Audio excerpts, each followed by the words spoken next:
Imagine you are pregnant and running for your life from a pack of starving wild hyenas on the African savanna. There are no modern hospitals, no epidural pain relief, and no emergency ambulances at all. Have you ever wondered, how did prehistoric mothers manage to give birth when surrounded by constant danger?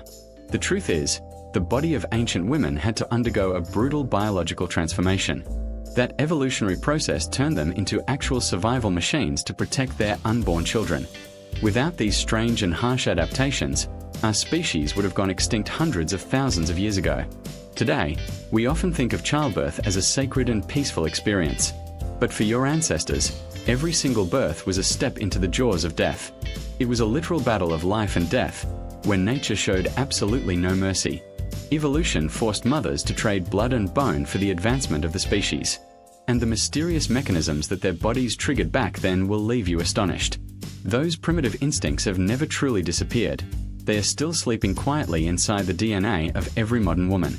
Today's video will uncover the untold secrets of motherhood during the Stone Age. You will finally understand why the female body possesses such strange biological systems. Let us journey back in time to witness the greatest survival battle in human history. All the trouble for human mothers began the moment we stood upright on two legs. Walking straight helped our ancestors free their hands to craft tools and hunt efficiently. However, it brought a terrible disaster to the structure of the female pelvis. To be able to stand, walk, and run stably, a woman's pelvis had to narrow significantly. Yet, at the exact same time, the human brain was evolving and expanding at a staggering pace. Do you see the cruel paradox here? The exit canal became smaller, but the object that needed to pass through it grew larger and larger. Scientists call this tight evolutionary bottleneck the obstetric dilemma. For other primates, giving birth is incredibly easy and quick. A female chimpanzee can give birth completely alone in the forest without much trouble. A baby chimp's head is very small compared to the size of its mother's birth canal. But with humans, the newborn's head is a tight fit, often even oversized for the pelvis. Because of this, the rotational journey of a human fetus is more complex than that of any other animal. The baby is forced to twist and turn multiple times inside the birth canal just to squeeze out. This made giving birth completely alone in prehistoric times extremely dangerous. If the baby got stuck for even a few minutes, both mother and child faced certain death. To solve this fatal problem, evolution came up with a highly unique solution. First, the mother's body automatically releases a special hormone called relaxin. This hormone's job is to soften the ligaments and temporarily expand the pelvic joints. It allows the mother's skeletal structure to stretch to its absolute maximum during labor. Second, the skull bones of a newborn baby are not fixed yet. When passing through the narrow birth canal, these skull plates automatically overlap to reduce the size of the baby's head. That is why many babies are born with a slightly elongated or misshapen head. But even when the physical structure stretched to its limit, a mother could still not cross the gates of death if she were alone. They needed another weapon, a social one. Due to our upright body structure, human babies are born in a very specific direction. They enter the world face down, facing towards the mother's back. This is completely opposite to chimpanzees or other monkeys. When the baby faces the mother's back, she cannot safely pull the infant out by herself. If the mother tries to pull the baby forward, she risks breaking the infant's fragile neck and spine. Furthermore, she cannot immediately clear the baby's airway the moment the head emerges. This exact anatomical feature turned humans into the only species that absolutely requires assistance during birth. The concept of cooperative breeding was born from this, laying the foundation for our social structure. In primitive tribes, when a mother went into labor, the entire community immediately took action. The oldest, most experienced women would gather around to support her. They were the very first midwives in human history. They did not just help with crude medical care, they also protected the mother from being paralyzed by fear. The presence of companions helps the mother's body secrete much more oxytocin. Oxytocin is the love hormone, which triggers powerful uterine contractions and reduces the sensation of pain. If a mother is forced to give birth in isolation and terror, her body will release adrenaline instead.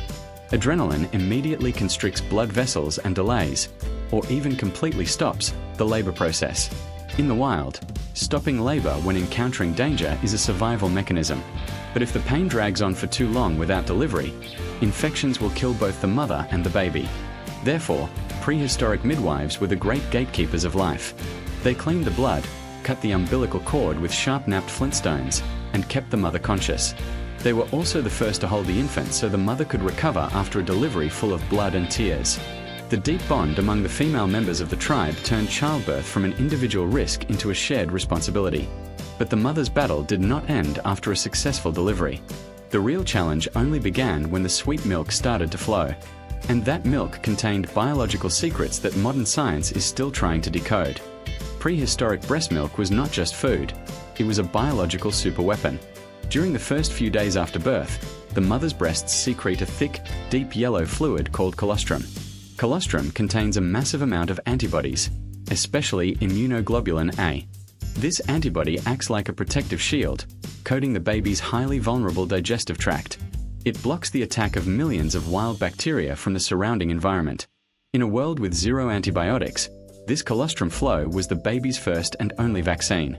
But there is an even more shocking secret that few people know. Breast milk can change its composition in real time.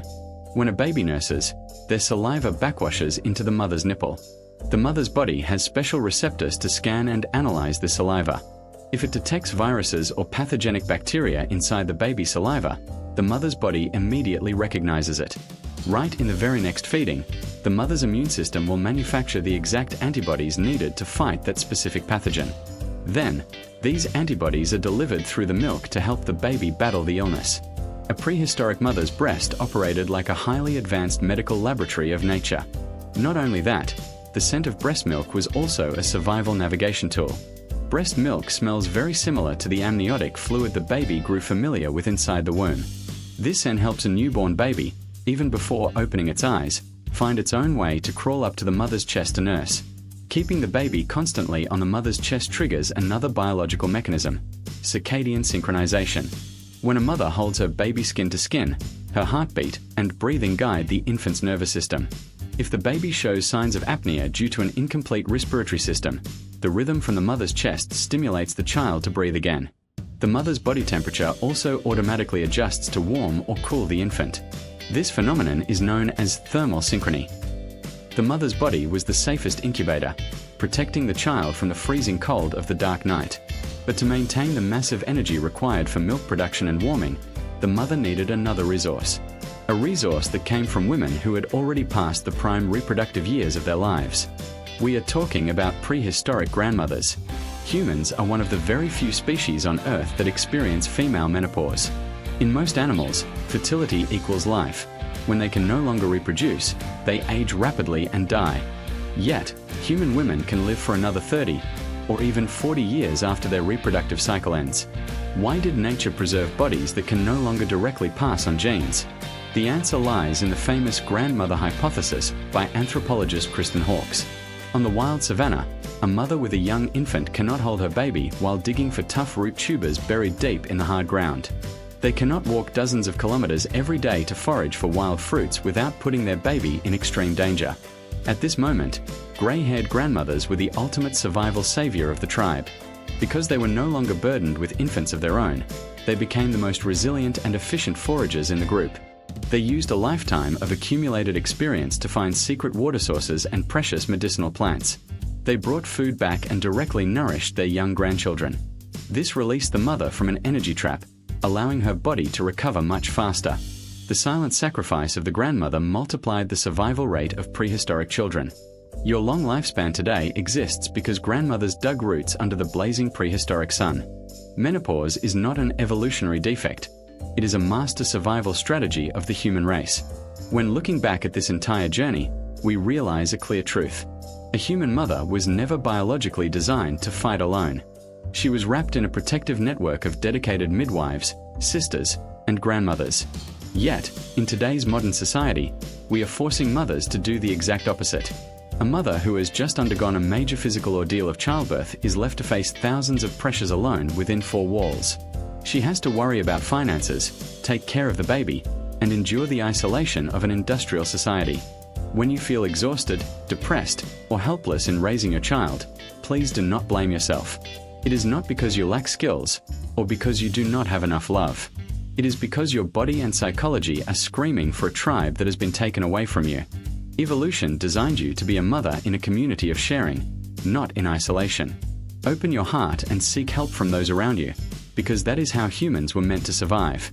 Every child needs the arms of an entire village to grow up, just the way our ancestors did. Your life today is proof of the magnificent power of maternal love and community solidarity. Thank you for joining us on this journey to discover the mysteries of human evolution.